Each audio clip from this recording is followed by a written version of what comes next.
Mel, I want to ask, obviously, when we sat here last year, he was coming off of 11 wins, a lot of success, all those things, and it kind of went the other direction last year. What's the key for finding that consistency to get back to that? And what do you think is different now than, say, last year that can get you to that point? Yeah, well, I mean, consistency in performance is how you become successful, and that's the hardest thing to do, especially when you're building a program. So, you know, quality depth is important. We didn't have that in enough positions a year ago. So when we got guys banged up, we just weren't able to answer the bell at a winning level. So that's going to be important. So we got to stay healthy. We've addressed the depth, you know, through recruiting and player development. That's key. And then, you know, we upgraded the coaching staff as well. So, you know, I feel good about the team. But, you know, it remains to be seen. We got to go out and play the games, right? You talk about depth a lot too. And is it fair to say 2 years ago maybe you guys, you know, caught some breaks, didn't have the injuries, even though maybe the depth wasn't quite there yet, and that it takes a little time to build that depth long term, I guess? And we stayed relatively healthy until I think, like, going into the Ohio State game. We got banged up, and then before the game, and then you know, after that game we go to Purdue and we're banged up. Like, Force was out. We had guys out, and some guys you know, couldn't answer the bell. So we were able to finish strong enough. I don't know if you guys remember how, you know, we had like a flu deal going around the team going into the Penn State game and all that, but guys were able to rise to the occasion, and so, you know, we were able to get it done. It does take some time to build depth, and you know, through recruiting, you know, and if you know, after the 2020 season, that COVID season, you know, we didn't have a player drafted, and that was the first time in, I think, 80 years that Michigan State didn't have a player drafted. So, and that's at any position. And so that just kind of goes to show you, like, the state of, you know, depth and talent in the program. And, you know, it takes some recruiting classes to get that done. And so, you know, we recruited well, especially the past two classes. And, you know, and some of those young guys that we recruited in that 22 class, they actually were playing last year. So it was painful on-the-job training, but, you know, they're bigger, stronger, faster now, and they have experience, and they look different. How much of that depth does have to do with the fact that, you know, when you say you have the most talent and the deepest roster, how much does that play a factor in the depth and those recruiting classes, why you feel that way? Is that a reason? Yeah, that is a reason. Recruiting is a big part of it. And, you know, we were able to address some issues of need in this out of season. For example, you know, we weren't very big in the defensive line, and we didn't have a strong rotation. We had to play guys a lot more snaps than we really wanted to. You know, we would go into games and have a 3 defensive tackle rotation, which is not a winning formula for us. And we were able to go out in recruiting and add, you know, 3 6'5", 300+ defensive tackles that have all played major college football. With those guys that you added in the middle, with Tunmishe, do you envision him playing more outside now? He's an end. He's an end. He came in at 280, and that's good for us because, you know, especially in our conference, you have to be able to stop the run. You have to be really strong in the C and D area, the tight end area, and we really got hurt in the perimeter run game. So, you know, he may be able to rush inside on passing downs. But he came here to be at the end, and that's where we're going to play him. Could you say, because he had mentioned in the spring possibly floating between the two, could you see him using him in the middle as a speed package at times? Yeah, that's in obvious passing situations. You know, he could certainly create some mismatches inside. But on base downs, on run downs, you'll see him on the edge. With the quarterback stuff, obviously, you're probably going to get asked that question about 50 times. I've already been asked 50 times already. This is like 51. Yeah. I guess, what are you looking for in those guys to separate, and, you know, do you expect to have a decision public before the open? Yeah, I'm not sure. I mean, a couple years ago, I don't think anyone knew who the starting quarterback was going to be going into that Northwestern game. So, you know, it may be that. You know, we'll have to see. You know, our quarterback has to be our number one competitor. You know, and we have 3 core values. You know, tough, disciplined, and selfless. And so the quarterback has to be all 3 for us. And it's an open competition. I like the way the guys have approached it. You know, we have very talented guys in that room. It's a healthy competition, but we're going to play the best player. And we don't know who that is at this point. Obviously Noah has more experience. He's been in the system longer. You saw when he went in games last year, he did make it look relatively easy versus the guys that he was playing against. And so, but it's open. So, we'll see how it goes. We just need someone to go in there and do what we ask them to do. Lead, run the offense, take what the defense gives them. If it's not there, hit the check down, run it, or knock a beer out of someone's hand in the stands, throw it away, and go to the next play. I mean, we play complimentary football and don't try to do too much. Is it a different fall camp when you're trying to find that position? Like, in other words, do you want to put stress on them in different ways to figure that out? Yeah, I mean, the practices, should be harder than the games. We try to create that, and when you have more competition on your roster, the practices are more competitive, and you get better a lot faster.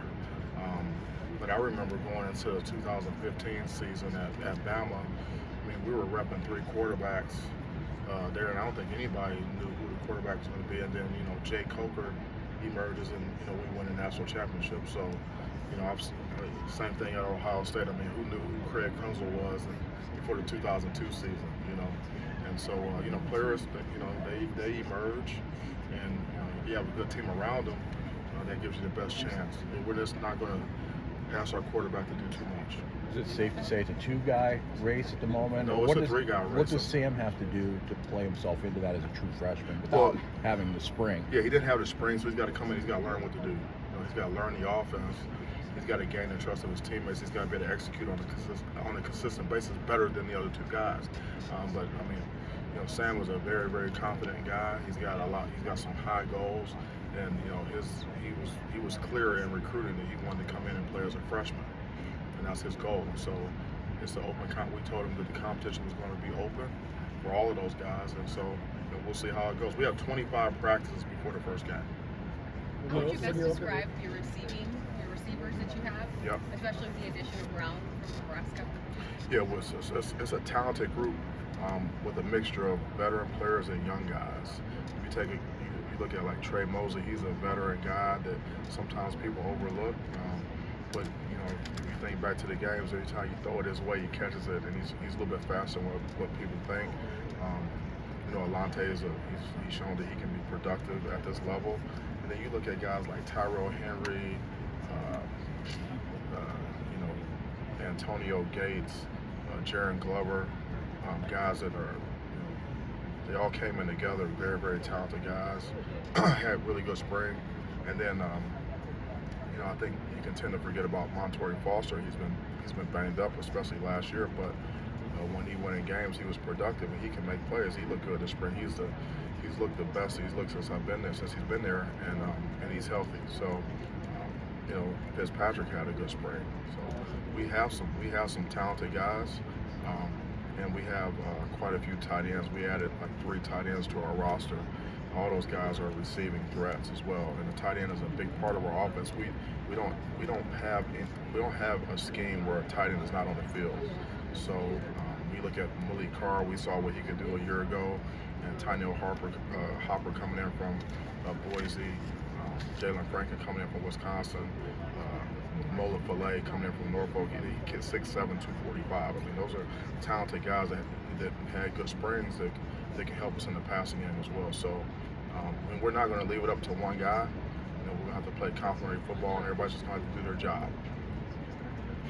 No, you were part of Coach Alvarez's first recruiting class at Wisconsin. I was, back in the day. Right. They've kind That of was had like that 40 same pounds ago. They've kind of had the same identity since that class, with that running game, playing defense, try to win that way. Moving to the air raid, what was kind of your reaction to seeing that transition at Wisconsin? I really don't have a reaction. I mean, it just remains to be seen, how it goes. I mean, Wisconsin's always, we were 1-10 my freshman year, and then year 4 we won the Rose Bowl, and it's been a really good program ever since. I don't see that changing. I mean, they're great coaching staff, and Luke's going to do a great job. It's going to be hard-nosed football. Regardless of the scheme, it's going to be physical, hard-nosed football, and that's what Wisconsin's all about. Did you play any game in Japan? No, I was redshirted that year. Yeah. No, you said a broken leg. You said chemistry's better. How do you know?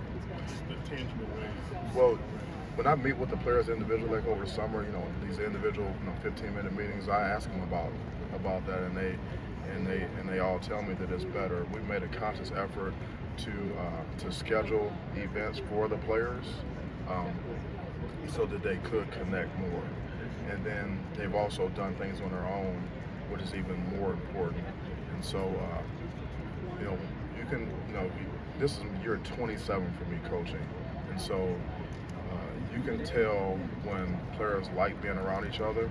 And also, when you build mutual trust on a team, then you see guys holding each other accountable more often in a productive way, and that's happening because we're with these guys in the summer, through the spring and in the summer. There's an 8-week summer program, summer access we have with these guys, where these guys are running, lifting.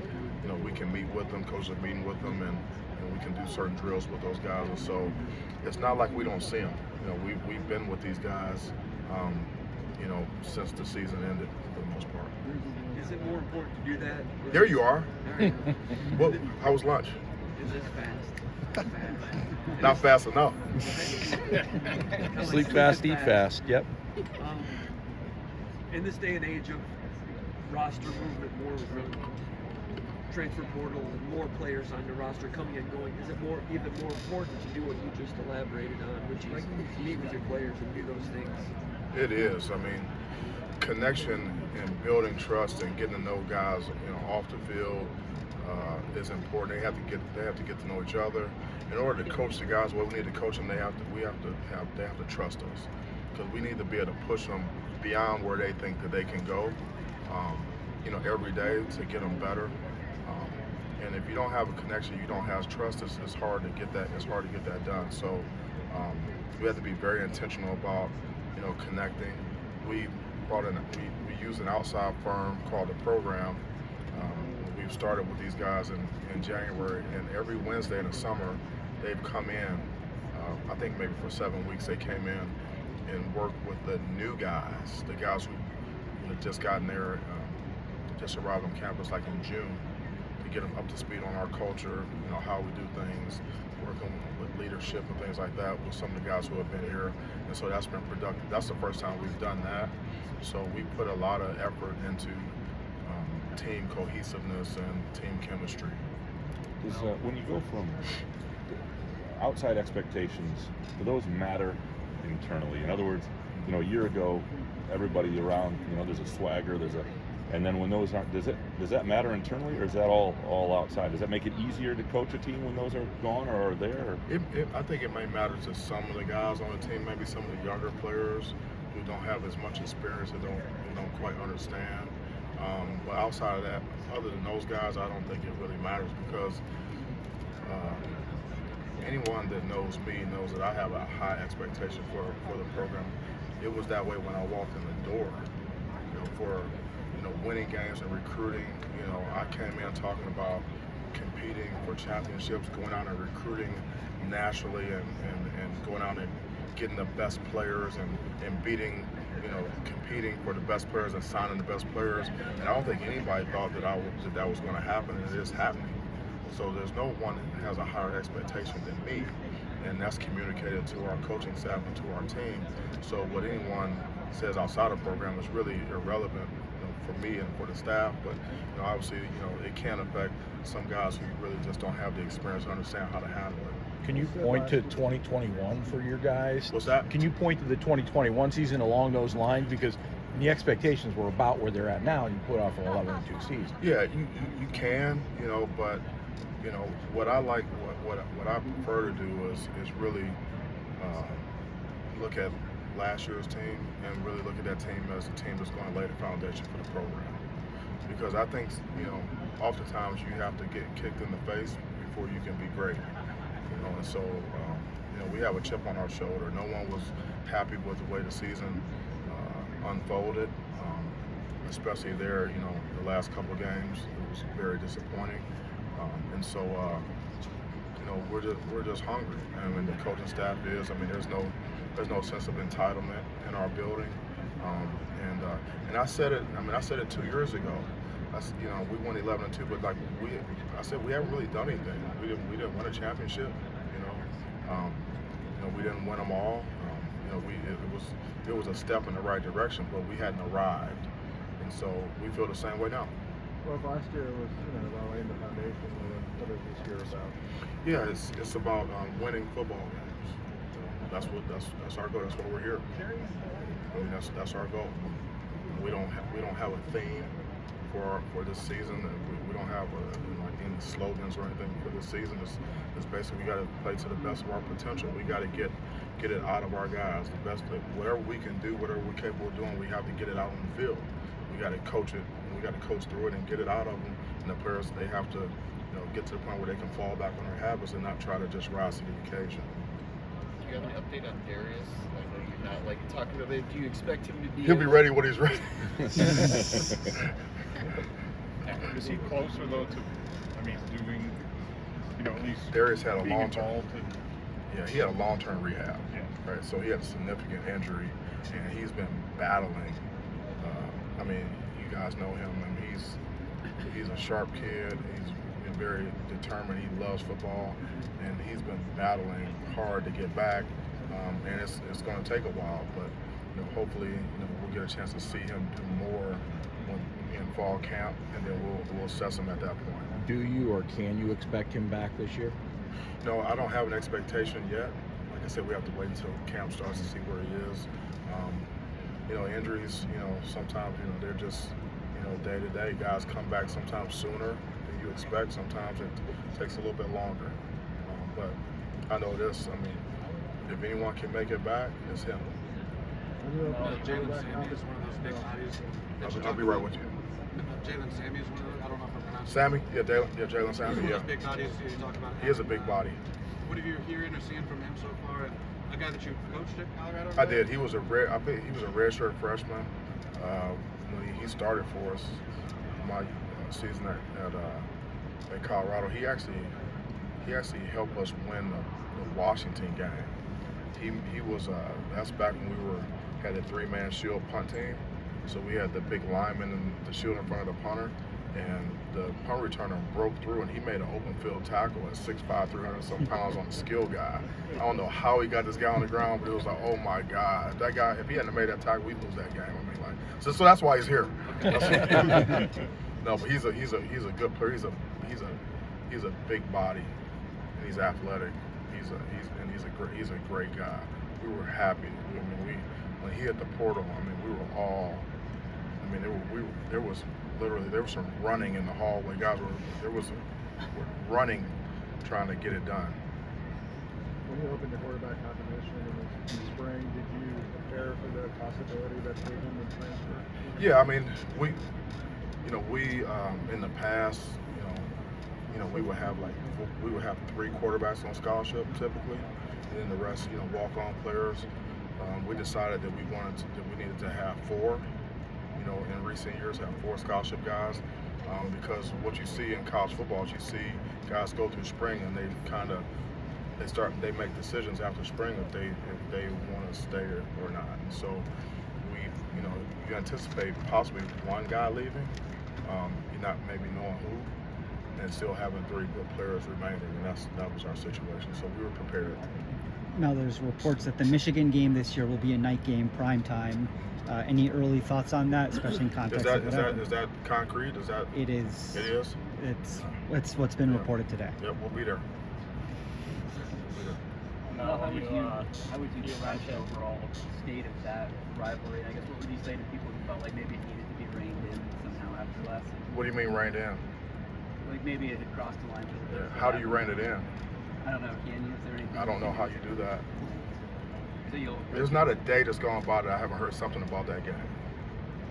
Every day of my life I hear about that game. So I don't know how you rein that in. It just is what it is. You taking a year off been the way to go with that, or no? No, that's never going to happen. That's not even a reality. So why would we want to do that? Are you glad that they protected that rivalry too? Of course. In the structure? Yeah, that's what's great about college football. I've been a part of. We talked about it before. When you know, coaching, you know, Cleveland, Pittsburgh, you know, Chicago, Green Bay, Alabama, Auburn, Georgia, Florida, Colorado, Nebraska. I mean, those are big games. I mean, that's why we coach. That's why we play to be in those games and to ultimately win those games. And you're oftentimes you're judged by how you're doing those games. So I think it's great. I mean, you know, we don't. I mean, from the day I got here in my initial press conference, I'm not stepping away. I'm not shying away from the challenge of the rivalry. It's the biggest game of the year for us, and it's always going to be like that as long as I'm the coach here.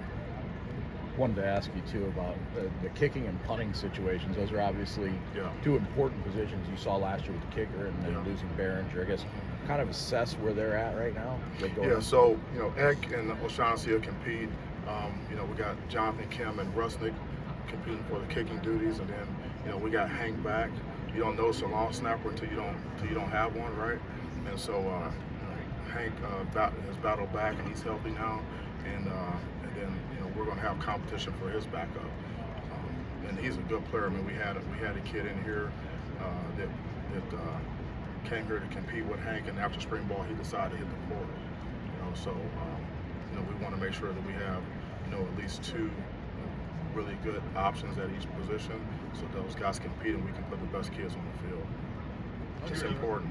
100 years of Spartan Stadium as well. What makes that place special? And what's your favorite moment from inside the Spartan Stadium?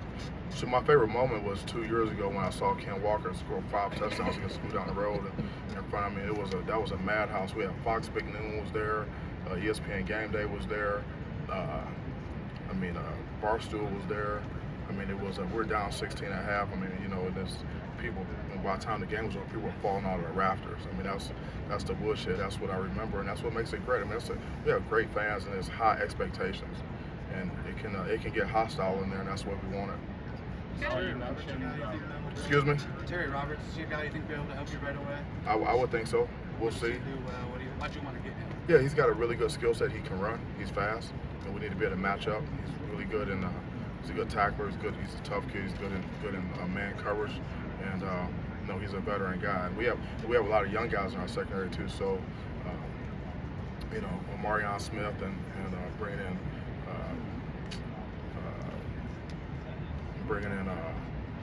Samar Melvin. Along with him, I mean, those are 3 veteran guys that have played like a lot of football to go with our young guys. So. Special teams too with him. It seems like I think he's got track record there. Yeah, he's a good special teams guy. All our guys our starters. If you are a starter, you should be on at least one special team. You know, and it helps with your NFL value as well. So, what did you see last year about when you guys used more 4-3 down the stretch? And then especially with the linebackers you bring back, is there ways that you can integrate that more this year with the 4-2-5? You just have to match personnel, and when we use 4-3, it's because you know they have the offense has bigger personnel on the field. You know, maybe less receivers. You know, and it's hard to play 4-3 against teams that have multiple wide receivers on the field. It's hard to match up. It's hard to play man coverage. You know, it's hard to disguise when you have linebackers that have to walk out of the box. You know, and it's just not real good for disguising, for matching up. So we have the ability to match personnel. It depends on who's on your schedule. You know, we go through the schedule. We look at the profiles of the coordinators, and we'll say, hey, there's going to be 3 games this year where we're going to be a lot of 4-3. You know, and the rest we're going to be 4-2-5 or whatever. So it's based upon who you're playing. You said this year's about winning games. So what's your measure of success? What's your measure of failure in that regard? We just want to reach our full potential, and our goal is to win every game on our schedule, and then at the end we'll just add it up. You know, but we're not out here just coaching. We're not just practicing coaching. We're not just out here just to play and roll our helmets out there. I mean, obviously the goal is to win the game. I don't know why we should apologize for that being the goal. That's everybody else's goal out here. Why can't it be ours? With the new TV deal, how it's going to help your team and how it's going to help the league? We'll see. I mean, it's a lot of resources, you know, but you know that's really not my focus. You know, we know that the league is competitive now. The Big Ten is in a really good position. It's going to get even more competitive, and in recruiting, we're talking to players. You know, that does come up, and the best players want to play against the best competition. They want to get the best tape for the NFL. They want to play on huge stages, and I don't know if you can get a bigger stage. When you really look at the numbers of viewership in the Big Ten, the real numbers, the actual numbers, and you compare them to the SEC, I think you'd be surprised. What stands out to you about Katin Houser? The body man, Yeah, he just John seems like Wick. an old school guy, yeah. You see, he's old school. Yeah. He's extremely old school. I mean, like you talk about 100 years. 100 years ago, he would have fit in. The guy he wears nothing on his arms, no wristbands, no tape, no towel. I mean, he's as basic as it gets. He doesn't really talk that much. It's like see ball, get ball. You know, he's a Michigan State linebacker, old school. I mean, he could play in any era. He could play in that era where, like, you could tackle a guy and he could get up and still run. Like, you had to stop the forward progress. The guy had to give up before they blow the whistle. He could have played in that era. I love that guy. Coach, I heard you a big time boxer fan. I don't know if I'm big time, but I do enjoy the sweet science. You got Spencer and Bud Crawford, who's a friend of mine, coming up this weekend. Who you like? I got to go with Bud. I got to go with Bud. That's going to be a good fight. You see the monster fought yesterday morning, like at 8 o'clock. Did you see that knockout? I did see the knockout. He hit him. He set him up with a jab to the body, then hit him with a straight right. I think he broke his jaw. That's a long ride home from Japan, bro. You go with 2 belts, you got to come home when you got no belts. I mean, yeah, but I got to go with Bud. It's going to be a good. I would have loved to be out there for that, but obviously I got work to do. Yeah. How do you evaluate your NIL program as it pertains to other programs? Like, how do you compare them? I don't know. How do you do that? I don't know. That's why I'm asking. Yeah, I mean, it's tough because you don't know what the numbers are. No one really knows exactly what players are getting offered or what they're getting from these other places or how much they're actually spending. You know, it's not public information, and how do you really know what the truth is? You know, and so we're active in this space. Obviously, we have support from our donors, and so we're in position to be in it. As you see, we're in it with a lot of good players, and it's coast to coast. I mean, so it's interesting. We could be in it from a kid from California that decides to go to a top Pac-12 school, and our fans are disappointed. I think that's a good thing. When we're in it with those guys, and we're starting to get our fair share of those guys. Not to lead you, shouldn't there be a way for everyone to know for sure what everyone knows? I don't know what the answer is. I mean, it's just because, like, I don't think anybody cares what I think. Like the decision makers, right? So I can get up here and talk about NIL and the portal and what it should be, but does it really matter? It's like, okay, this is what it is, and now how do we maneuver and how do we put ourselves in the best position to get players and win games? Because I don't waste a lot of time, doing that, because I just don't think anybody's listening to me. You've been through it at the next level with guys and contract negotiations and everything else. Do you feel like this cycle in particular, guys are starting to use the portal, use the immediate transfer, use all those things in NIL to their advantage with what they're doing? Everyone's using the portal. It's not just football and basketball. All sports are doing it, and they've been doing it. Other sports they've been building rosters like. Oh, I meant more from a financial standpoint for these guys. Well, each school is different because how many NIL dollars do you have? It can easily become the have and the have-nots, even more so than it was before. But there is a kind of an NFL type element to it because obviously you have a finite amount of money, so how do you put values on players, and then as you go into the portal, sometimes it takes a little bit more to get someone out of the portal than it does out of high school ranks. Sometimes it just depends on who that player is and what your needs are and how many guys are out there on the market available at that position. So it is very similar to the NFL, but there's a lot less rules, a lot less regulation, and a lot less parity. It seems like they're using it as salary cap. Yeah, it seems like they're using it as leverage, like using all those things because there's no contracts either. Yeah, so why wouldn't they? I mean, it's very treacherous out there. I mean, it's a different ball game. It's not the same job that I took in February 12, 2020 is totally different. And it's, I mean, just imagine that if the NFL was like this. And I'm not saying that it's not to this extreme, but say Detroit drafted a guy in the first round, and they gave him a signing bonus, and he played for him, and after his rookie year, he declared himself a free agent. Yeah. How you think that league would work?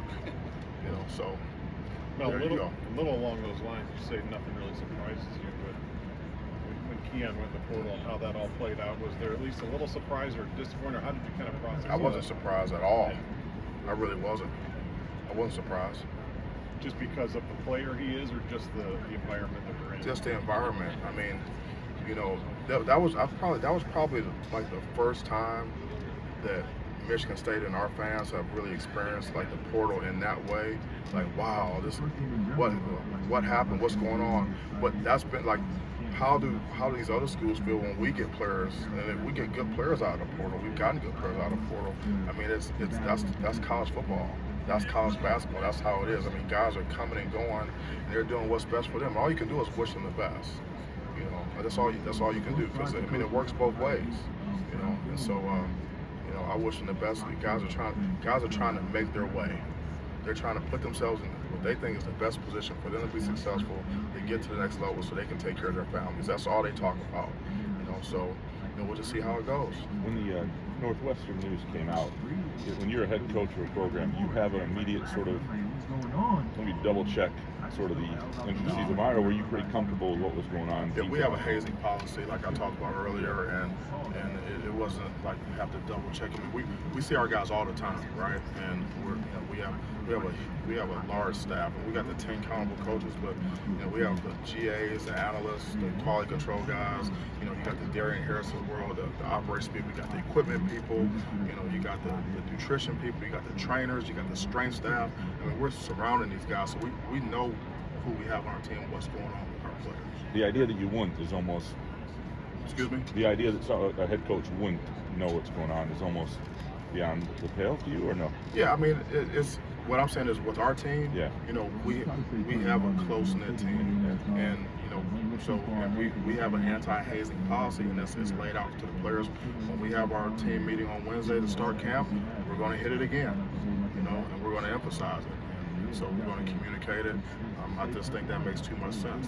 The totally different topic. The division's going away, and I know that's a year from now. Do you like that for the Big Ten? Do you like the more, or will you miss the East, so to speak? I'm not going to be a sentimental guy in that regard. I mean, we're still going to have a tough schedule. Yeah, right. You know, but I'm not going to be wishing that it was, you know, that we could go back to that. I'm not going to try to hold on to that. 2023 class at 16 high school enrollees, 14 transfers. Is that the balance you want, or do you want it to be? It depends on what our needs are. I haven't told the coaching staff, hey, we need this percentage of high school guys, this percentage of transfers. We're in a win now culture. Okay, and so we have to do what we have to do every year to build a team, put the best team out there we can, to fill the needs that we can. We have to be able to do that and build a winning culture along the way. You know, and it's a challenge. You know, but we came in the door playing catch up. You know, we were playing catch up. You know, when this opportunity came up, I had several people tell me, do not take that job. You go into the conference 8th or 9th walking in the door, you have no facilities. Okay, so we know that there's challenges, and we know it takes time to build a program and get the way we want it, and you know, the portal is part of it. You know, and what, you know, from year to year, how many guys we get out of high school, how many guys we get out of the portal, and it remains to be seen. But we start in the high school ranks. How do you know when you've caught up? What's that? How do you know when you've caught up? Well, you know, when you're competing, when you're winning the games you're supposed to win, okay, you're competing and winning games with the best teams in the conference, and you can do that on a consistent basis. Then at that point, you can say, you know, that the program is consistently at this level. We'll see. You asked me about a year. Last year you were here, you said pass defense couldn't get any worse, and Yeah. you know, only 2 interceptions. Obviously, Yeah. things didn't go that way. That's why I hired Jimmy Salgado. I made it worse. with all the youth in there, I guess what's your outlook for the position? You know, given the veteran losses like Xavier and Mel and all that. Yeah, I mean, we're athletic, we're young, we're bigger, we're longer. We've recruited well. We've brought in a lot of players in those positions, and we've upgraded the front seven, and we've signed quite a few pass rushers. So, you know, and we've developed some pass rushers. That's going to help. I mean, you know, rush and coverage, you know, work together. And so, you know, we have to play really good on defense to have a chance to win games this year. And so I'm expecting those guys to play better. But you know, we had a lot of guys that got a lot of experience last year. Some on-the-job training is going to pay off for us this season.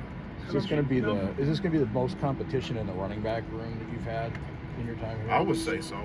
I mean, you look at it. You know, Jordan Simmons is still there. He's been playing since he was a freshman. Davion Prim is still there. You know, he's shown flashes like in spring. And Berger, you know, with his second year with us, is still there. And then you add Mangum, Barber, and Nathan Carter. Those are all good players. I mean, Mangum 6'3", 235 walking in the door. You know, Barber ran a 10-3 100 meters as a junior in high school. You know, Nathan Carter has played Power 5 football and has been very productive. And I mean, he established himself as a dude immediately in the weight room, you know, similar to what Ken Walker did. So, yeah, it's super competitive in there. The guys are going to have to compete to get on the field. They're going to have to compete for spots on special teams.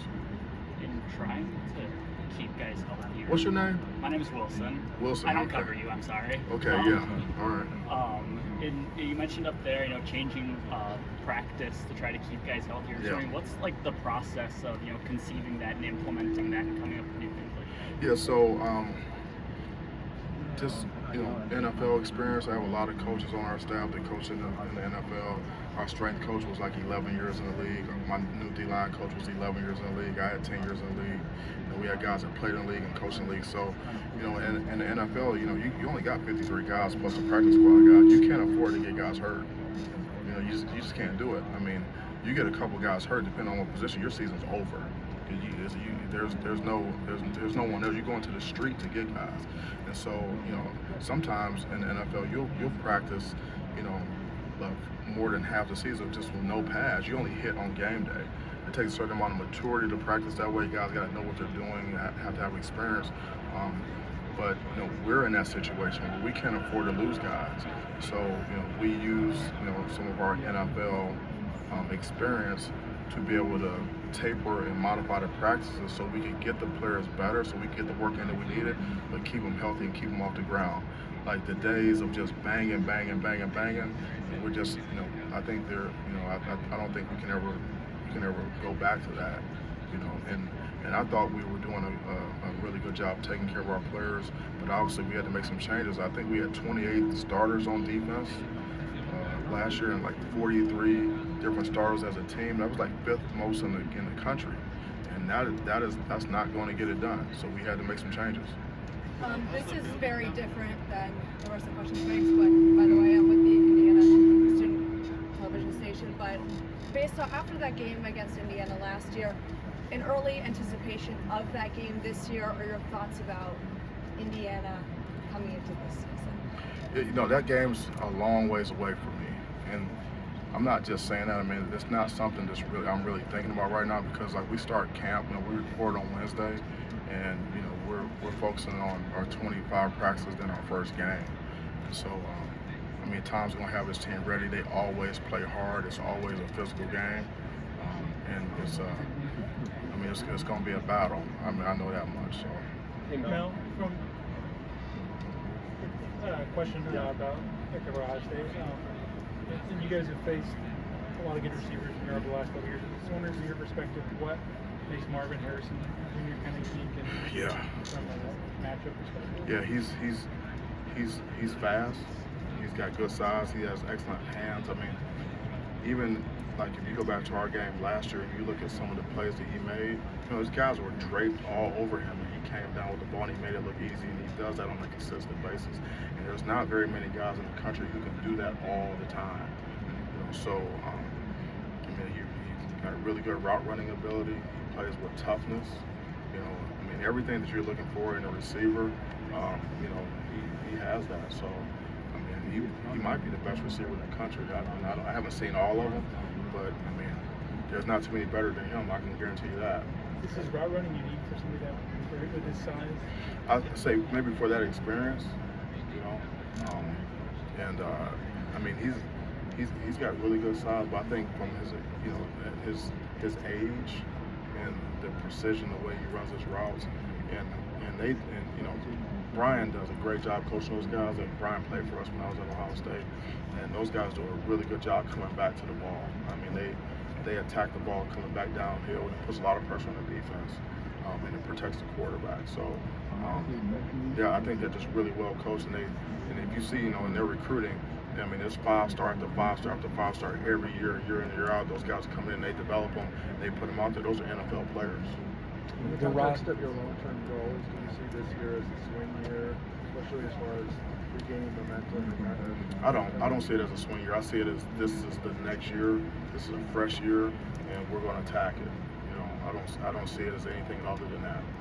You guys still your gonna be roster shuffling players back to the locker room? Are you guys with the go-karts and the buses, or are you guys actually get, We had the go-karts, we had the buses, and we had the bikes. You remember we had the bikes. We donated those bikes. Yeah. No, we're not doing that. Yeah. We'll be in a new locker room next week, which is huge. Our guys will spend an hour, 2 hours. We're a morning practice team.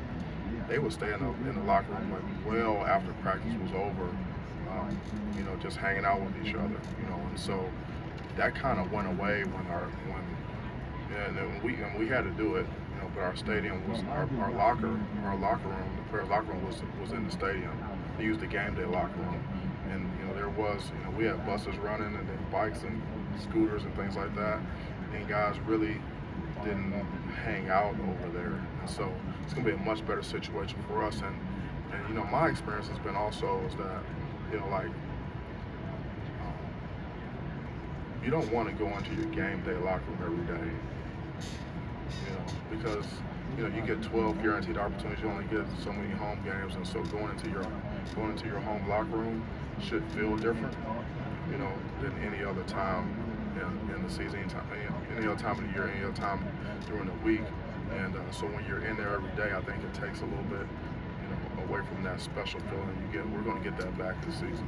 One of the things that the roster didn't update the heights and weights, but more with the offensive line, what did you see from those guys in the weight room in terms of size gain? Do you feel like they bulked up, or how do you feel that they came out of the summer? Yeah, that's an interesting question. Our facilities guy took me through the new building yesterday, and I don't know how we got on this topic, and he said, man, these guys are much bigger than they were 2-3 years ago. We was talking about the linemen. He said they're averaging, they're like 3 inches taller than the guys they were in the past, and so we've made a point to get bigger, you know, especially in the trenches. And so, I mean, football is a game for big people, you know. And, you know, in the trenches, you got to think about this. You have to move a man against his will. A guy wants to go here, you can say, no, you're not going, you got to go there. Well, you need big, strong, physical guys to get that done. And so, you know, we recruited that way. You know, and Jason Novak does a really good job in the weight room. Our nutrition program has grown. When I arrived in East Lansing, we did not have a dedicated dietitian for football. We virtually had no nutrition program, and now we have that.